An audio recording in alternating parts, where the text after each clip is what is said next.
కాంగ్రెస్ లో మరిన్ని చేరికలుంటాయని ఆసక్తికర వ్యాఖ్యలు చేశారు పీసీసీ చీఫ్ మహేష్ కుమార్ గౌడ్. కేటీఆర్ తో తిరుగుతున్న ఇద్దరు ముగ్గురు ఎమ్మెల్యేలు కూడా మాతో టచ్ లో ఉన్నారన్నారు. స్పీకర్ తన అధికారాన్ని ఉపయోగించుకుని నిర్ణయం తీసుకుంటారని చెప్పారు.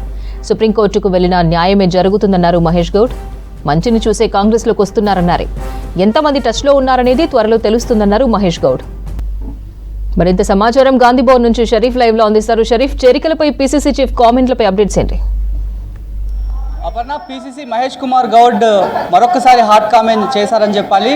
చేరికలకు సంబంధించి గత కొద్ది రోజులుగా చేరికల అంశం స్పద్దుగా ఉంది. ఎందుకంటే ఎప్పుడైతే బీఆర్ఎస్ పార్టీ నుంచి దాదాపు 10 మంది ఎమ్మెల్యేలు కాంగ్రెస్ పార్టీలో జాయిన్ అయ్యారో అప్పటి నుంచి మరికొంతమంది కూడా అధికార కాంగ్రెస్ పార్టీ నేతలతో టచ్లో ఉన్నారు. ఎప్పుడైనా సరే మరికొంతమంది జాయిన్ అవుతారు, కండువా కప్పుకుంటారు అనేటువంటి ప్రచారం జరిగింది. ఆ తర్వాత ఎప్పుడైతే బీఆర్ఎస్ న్యాయ పోరాటానికి పోయింది, యాంటీ డిఫెన్షన్ లా వర్తింపజేస్తామని చెప్పి ముగ్గురు ఎమ్మెల్యేల పైన న్యాయపరంగా కొట్లాడింది. ఆ తర్వాత హైకోర్టులో కింది కోర్టు ఇచ్చినటువంటి ఆర్డర్ను బేస్ చేసుకొని పూర్తి స్థాయిలో ఎవరైతే పార్టీ ఫిరాయింపులు చేసినటువంటి వాళ్ళపైన చర్యలు తీసుకోవాలి, ఈ మేరకు స్పీకర్కి ఆదేశాలు ఇవ్వాలంటూ కూడా కింది కోర్టు ఆర్డర్ ఇచ్చింది. కానీ ఇవాళ కింది కోర్టు తీర్పును సీజే ధర్మాసనం తోసిపుచ్చింది. ఆ తర్వాత 4 వారాల్లో ఏదైతే పెండింగ్లో ఉన్నటువంటి అంశం ఏదైతే ఉందో అసెంబ్లీ సెక్రటరీ ఫైల్ తీసుకుపోయి సీఎం ఛాంబర్లో పెట్టాలి. ఆ తర్వాత నిర్ణయం స్పీకర్ ఛాంబర్లో పెట్టాలి. స్పీకర్ సంబంధించినటువంటి విషయంలో టైం బ్యాండ్ కూడా ఏది కూడా కోర్టు చెప్పలేదు. విచక్షణ అధికారం మాత్రం స్పీకర్దే ఉంటుందనేటువంటి అంశాన్ని కూడా కోర్టు చెప్పింది. ఈ తీర్పును మేము స్వాగతిస్తున్నామని చెప్పి కొద్దిసేపటి క్రితమే పీసీసీ మహేష్ కుమార్ గౌడ్ మాట్లాడారు. ఈ తీర్పుతోనే ఒకవేళ సుప్రీంకోర్టుకు పోయినా ఈ రకమైనటువంటి న్యాయమే మాకు జరుగుతుంది అనేటువంటి అంశాన్ని కూడా చెప్తున్నారు. మరికొంతమంది మరికొన్ని రోజుల్లోనే కాంగ్రెస్ పార్టీలోకి బీఆర్ఎస్ పార్టీ నుంచి ఎమ్మెల్యేల చేరిక ఉండబోతోంది.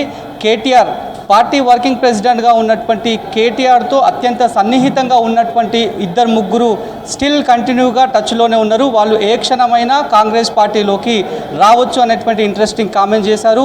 ఇప్పటికే దాదాపు 10 మంది ఎమ్మెల్యేలు కాంగ్రెస్ పార్టీలో ఉన్నారు.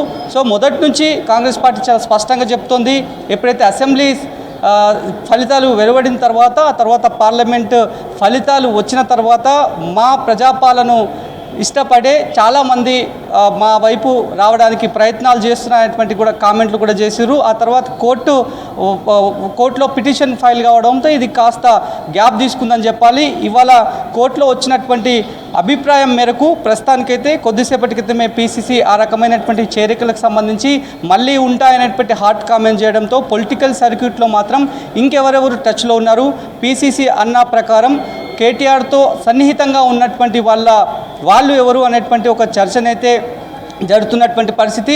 మొదటి నుంచి కూడా కాంగ్రెస్ పార్టీ చాలా స్పష్టంగా చెప్తోంది, 2019లోనే ఎట్లనైతే సిఎల్పిని బీఆర్ఎస్ ఎల్పీలో విలీనం ఎట్లనైతే చేసుకున్నారో ఇప్పుడు కూడా అదే సీన్ రిపీట్ అవుతుంది. ఖచ్చితంగా రిటర్న్ గిఫ్ట్ కాంగ్రెస్ పార్టీ తరఫు నుంచి ఉంటుంది అనేటువంటి అంశాన్ని కూడా చెప్తున్నారు. దాంట్లో భాగంగానే ఇంకా 26 అంటే పూర్తి స్థాయిలో బీఆర్ఎస్ ఎల్పీ సిఎల్పీలో విలీనం కావాలంటే 26 మంది మెజార్టీ ఎమ్మెల్యేలు ఉండాలి. సో ఇప్పటికే 10 మంది వచ్చి జాయిన్ అయిపోయినారు.